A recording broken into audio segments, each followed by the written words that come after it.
ಚಿತ್ರದುರ್ಗದ ಬಳಿ ಭೀಕರ ಬಸ್ ದುರಂತ ಪ್ರಕರಣದಲ್ಲಿ ಸಾವನ್ನಪ್ಪಿದವರ ಸಂಖ್ಯೆ 7ಕ್ಕೆ ಏರಿಕೆಯಾಗಿದೆ. ಆದರೆ ಮೃತರ ಗುರುತು ಇದುವರೆಗೂ ಕೂಡ ಪತ್ತೆಯಾಗಿಲ್ಲ. ಇನ್ನು ಬಸ್ಗೆ ಏಕಾಏಕಿ ಬೆಂಕಿ ಹೊತ್ತಿಕೊಳ್ಳಲು ಕಾರಣ ಏನು ಎಂಬ ಅಂಶ ತನಿಖೆಯಿಂದ ಬಹಿರಂಗ ಆಗಿದೆ. ಈ ಕುರಿತ ಒಂದು ರಿಪೋರ್ಟ್ ಇಲ್ಲಿದೆ. ಚಿತ್ರದುರ್ಗ ಖಾಸಗಿ ಬಸ್ ದುರಂತಕ್ಕೆ ಬಿಗ್ ಟ್ವಿಸ್ಟ್.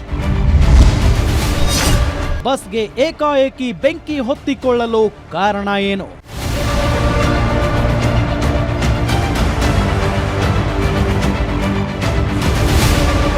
ಚಿತ್ರದುರ್ಗ ಜಿಲ್ಲೆಯ ಜವನಗೊಂಡಹಳ್ಳಿ ಬಳಿ ಬಸ್ ಅಗ್ನಿ ದುರಂತಕ್ಕೆ ಸಂಬಂಧಿಸಿದಂತೆ ಮಹತ್ವದ ಮಾಹಿತಿ ಬಹಿರಂಗವಾಗಿದೆ.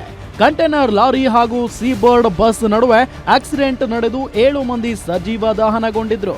ಈ ಅನಾಹುತದಲ್ಲಿ ಸಾವನ್ನಪ್ಪಿದವರ ಗುರುತು ಪತ್ತೆಯಾಗದಂತೆ ಸುಟ್ಟು ಕರಕಲಾಗಿದ್ದರು. ಬೆಂಗಳೂರಿನಿಂದ ಗೋಕರ್ಣಕ್ಕೆ ಪ್ರಯಾಣಿಸುತ್ತಿದ್ದ ಸೀಬರ್ಡ್ ಖಾಸಗಿ ಬಸ್ ದುರಂತದ ಪ್ರಾಥಮಿಕ ತನಿಖೆಯಲ್ಲಿ ದುರ್ಘಟನೆಗೆ ಲಾರಿ ಚಾಲಕನ ನಿದ್ರೆಯ ಮಂಪರು ಕಾರಣ ಎಂದು ತಿಳಿದು ಬಂದಿದೆ.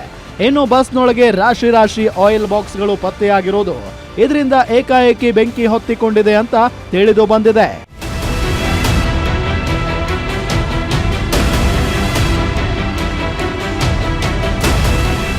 ಇನ್ನು ಘಟನೆಯಲ್ಲಿ 25 ಮಂದಿ ಗಾಯಾಳುಗಳು ವಿವಿಧ ಆಸ್ಪತ್ರೆಯಲ್ಲಿ ಚಿಕಿತ್ಸೆ ಪಡಿತಾ ಇದ್ದಾರೆ. ಇತ್ತ ಬಸ್ಸಿನಲ್ಲಿ ಸಜೀವ ದಹನವಾಗಿದ್ದ ನವ್ಯ, ಮಾನಸ, ರಶ್ಮಿ, ಬಿಂದು ಹಾಗೂ ಆಕೆಯ ಪುತ್ರಿ ಗ್ರಿಯಾ ಮೃತದೇಹ ಇನ್ನೂ ಕೂಡ ಚಿತ್ರದುರ್ಗ ಜಿಲ್ಲಾ ಆಸ್ಪತ್ರೆಯಲ್ಲಿ ಇರಿಸಲಾಗಿದೆ. ಅಲ್ಲದೆ ಮೃತ ಸಂಬಂಧಿಕರ ಬ್ಲಡ್ ಸ್ಯಾಂಪಲ್ ಕಲೆಕ್ಟ್ ಮಾಡಲಾಗಿದ್ದು ಹುಬ್ಬಳ್ಳಿ ವಿಧಿವಿಜ್ಞಾನ ಪ್ರಯೋಗಾಲಯಕ್ಕೆ ರವಾನೆ ಮಾಡಲಾಗಿದೆ. ಇನ್ನು ಡಿಎನ್ಎ ಪರೀಕ್ಷಾ ವರದಿ ಬರಲು ಇನ್ನು 3 ದಿನಗಳ ಕಾಲಾವಕಾಶ ಬೇಕಿದ್ದು ಡಿಎನ್ಎ ವರದಿ ಬಂದ ಬಳಿಕವಷ್ಟೇ 5 ಮಂದಿಯ ಮೃತದೇಹ ಹಸ್ತಾಂತರ ಮಾಡಲಾಗುತ್ತದೆ ಎನ್ನಲಾಗಿದೆ.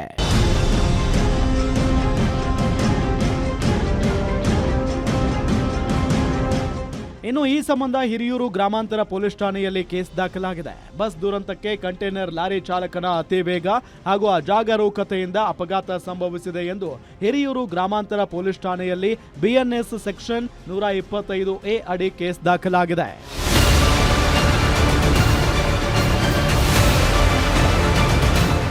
ಒಟ್ಟಾರೆ ಚಿತ್ರದುರ್ಗದ ಬಸ್ ದುರಂತದಲ್ಲಿ ಒಟ್ಟು 7 ಮಂದಿ ಪ್ರಾಣ ಪಕ್ಷಿ ಹಾರಿ ಹೋಗಿದೆ. ಇತ್ತ ಮೃತ ಸಂಬಂಧಿಕರ ಆಕ್ರಂದನವು ಮುಗಿಲು ಮುಟ್ಟಿದೆ. ಆದರೆ ಮೃತದೇಹಗಳು ಸುಟ್ಟು ಕರಕಲಾಗಿದ್ದು ಗುರುತು ಸಿಗದಷ್ಟು ಮಟ್ಟಿಗೆ ಬೆಂಕಿಯಲ್ಲಿ ಬೆಂದು ಹೋಗಿದೆ. ಭವಿಷ್ಯದ ಕನಸು ಕಾಣುತ್ತಿದ್ದವರು ಕನಸು ಮುರುಟಿ ಹೋಗಿರುವುದಂತೂ ವಿಪರ್ಯಾಸ. Rajashekhar, guarantee news, Chitradurga.